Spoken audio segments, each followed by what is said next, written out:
បងប្អូនក្នុងស្ថានភាពណាក៏អាចធ្វើការបានដែរនៅកែវមកខេត្តសួស្តីនៅខេត្តក៏យើងអាចធ្វើការងារតាមរយៈអនឡាញបានបងប្អូននៅកែវស្រុកបរិយជលសាបងប្អូនធ្វើដំណើរឆ្លងកាត់ទីតាំងហ្នឹងឯងអាចចូលលេងបាននេះមាននំបញ្ចុកមានម្ហូបស្រែមានមាន់មានត្រី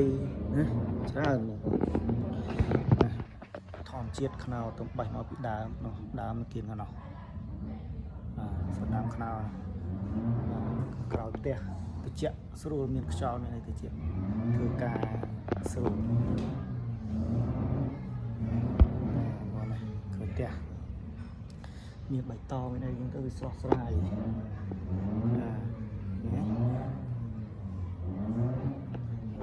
ពេលសម្រាប់ការងារយើងត្រូវតែមកសម្រាប់គូក្បាលដូចគ្នាដើម្បីឲ្យវា fresh បងប្អូន fresh ទូរស័ព្ទយើងនឹងមាន restart មានអីដើម្បីឲ្យវាស្រស់មនុស្សយើងក៏ត្រូវការ refresh ខួរក្បាលឲ្យវាដាច់មេរោគខ្លះដែរសម្រាប់ខ្ញុំទម្លាប់ខ្ញុំគឺមួយសប្តាហ៍ពីរសប្តាហ៍ខ្ញុំមកខេត្តម្ដង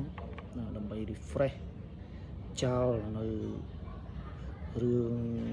កំទីដែលនៅសេសសល់អ្នកតកែបងប្អូនព្រោះមួយរយៈនេះល្បីអ្នកតកែទៀតហើយឥឡូវសូមចេញមុខអ្នកតកែមួយកុំស្អប់កុំខ្ពើមអ្នកតកែអីអាចមកលេខបានបងប្អូនមកនៅបរិយាជលសាណា